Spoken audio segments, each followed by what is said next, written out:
Hi friends, నా పేరు శ్రీనివాసరావు. నేను తెలుగు మీడియం విద్యార్థిని. నేను తెలుగులోనే మాట్లాడతా, నేను తెలుగులోనే చదువుతాను. నేను ఇప్పుడు మీకు ఒక అంశం చెప్పబోతున్నాను. ఎవరైతే కుల వృత్తులు చేస్తున్నారో వాళ్ళు బాగుపడాలంటే ఆ కుల వృత్తులను వదిలేసి బయటికి వస్తే మీరు కానీ మీ పిల్లలు కానీ బాగుపడతారని నేను విజ్ఞప్తి చేస్తున్నాను. ఎందుకంటే కుల వృత్తుల వల్ల ఎవరు బాగుపడ్డట్టు ఈ సమాజంలో ఎవరు లేరు.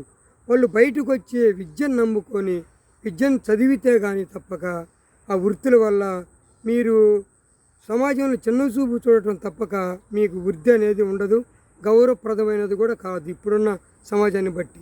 కాబట్టి మీరు ఎవరైతే కుల వృత్తులు చేస్తున్నారో ఇంకా మానండి. కులాలు లేవు, మతాలు లేవు. మీరు ఇంకా వాటిని పట్టుకొని మీరు ఏలబడితే మీకు సమాజంలో గౌరవంగా దక్కదు. మీ పిల్లలన్నా చదివించి కొంచెం ప్రయోజనాలు చేస్తే వాళ్ళన్నా హాయిగా ఉంటారు జీవితకాలంలో. కాబట్టి మీరన్నా ఎక్కడి నుంచన్నా మానుకొని ఉంటే చాలా చాలా మంచిది. బాయ్.